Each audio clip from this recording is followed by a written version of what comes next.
2018 թվականին պաշտպանության ծախսերը կազմել են 245 միլիարդ։ Ես առիթ եմ ունեցել խոսելու, որ շատ կարևոր է 2025 թվականը համեմատել նախահեղափոխական տարվա 2018 թվականի հետ։ Իսկ 2025 թվականի պաշտպանական ծախսերը եղել են 664 միլիարդ դրամ, այն է 1 միլիարդ 741 միլիոն 604 հազար դոլար, այսինքն պաշտպանության ոլորտի ծախսերը ավելացել են 1.1 միլիարդ դոլարով։ Ինչու եմ սրա մասին խոսում, որովհետև շատ կարևոր եմ համարում 2025 թվականի գործունեությունը համեմատել սկզբնական զրոյական նախահեղափոխական տարվա հետ, այն առումով, որ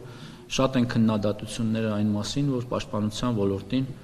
տրամադրվում են քիչ ծախսեր, պակաս ծախսեր, եւ այս թվերը խոսուն են, մեղմ ասած, եւ ես ուզում եմ, որ սրա վրա ակցենտ դնելով շարունակենք 2025 թվականը համարել գերարդյունավետ տարի պաշտպանական ոլորտում իրականացվող թե ծախսերի եւ թե ընդհանրապես ոլորտը իմ կարծիքով 25 թվականին մեծապես շահել է։ 2025 թվականը կարևոր է նաեւ բարեփոխումների առումով, մասնավորապես ժամկետային զինվորական ծառայության կրճատումը այն առանցքային բարեփոխումներից էր, որը շրջադարձային է երրորդ հանրապետության պատմության մեջ եւ չեմ կարող չանդրադառնալ սրան։ Այս համատեքստում ընդհանրապես պիտի անդրադառնամ այն քննադատություններին, որ հնչում են 1.5 տարի ժամկետային զինծառայության անցման նկատմամբ։ Ես առիթ եմ ունեցել խոսելու նրա մասին, որ 18 ամիս ժամկետային զինծառայության մասին նախ որոշումը ունեցել ենք դեռևս 21 թվականին, որը արտացոլվել է կառավարության 21-26 թվականների ծրագրով եւ մեծապես այն կապված է նաեւ նրա հետ, որ պաշտպանության ոլորտի բարեփոխումները ունենալով հաջողություններ հնարավորություն են տվել մեզ, որպեսզի կառավարությունը հանդես գա այս նախաձեռնությամբ։ Սա հստակ է, շատ պարզ է ու կարծում եմ այստեղ տարընթերցումները ավելորդ են։ Մենք 2025 թվականին իրականացրել ենք մի շարք այլ բարեփոխումներ, մասնավորապես օրենսդրական բարեփոխումներից կարևոր են նրանք, որ օրինակ 2023-ի համեմատ 25 թվականին մենք ունեցել ենք զորակոչի 19% աճ։ Սա մեր փոփոխությունների ոչ միայն օրենսդրական, այլև կառավարության որոշումների, մասնավորապես 404-405 որոշումների փոփոխության արդյունքներն են, եւ սա համարում եմ էական հաջողություն։ Մենք հետևողական ուշադրություն ենք դարձրել նաեւ բանակի պրոֆեսիոնալ հատվածին, որը դառնալու է զինված ուժերի առանցքը, եւ այս համատեքստում կարեւոր է անդրադառնալ պաշտպան հայրենիաց ծրագրին։ Դուք գիտեք եւ առիթ եք ունեցել լսելու, որ պաշտպան հայրենիաց ծրագիրը 2.5 տարվա ընթացքում տվել է մեզ լուրջ ցուցանիշներ, ապահովել է բանակի համար էական հաջողություններ։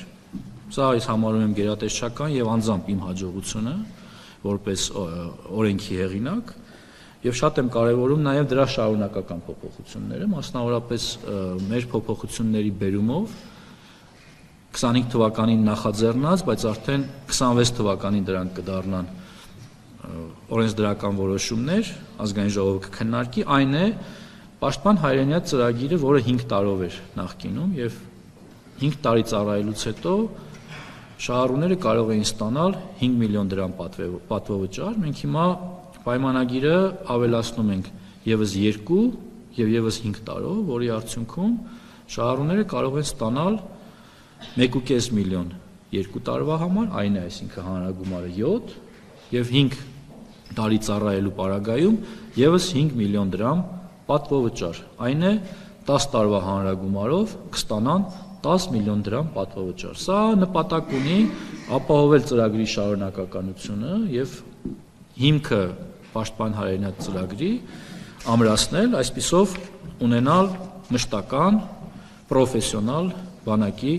կայուն շարունակականություն, որը կբխի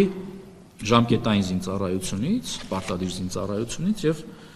կվերափոխվի պրոֆեսիոնալ պայմանագրային ծառայության։ Ես ուզում եմ նաև նշել, որ 2-2.5 տարիների ընթացքում շահառուների թիվը պաշտպան հայրենիաց ծրագրի այս պահին կազմում է 4234 զինծառայող, որը շարունակաբար աճում է, շարունակաբար աճը արդեն իսկ դիմումների մասին է, մենք այս պահին ունենք 906 դիմում,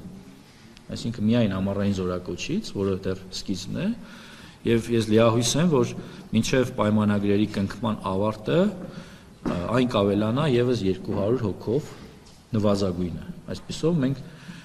կունենանք առավելագույն թվականակ բոլոր զորակոչերի նկատմամբ մինչև 1000-1100 մարդ, որը մեկ զորակոչի համար վստահ եմ դուք եք համաձայն բավականին լուրջ արդյունք է եւ սա չի կարող չանդրադառնալ զինված ուժերի պաշտպանունակության վրա։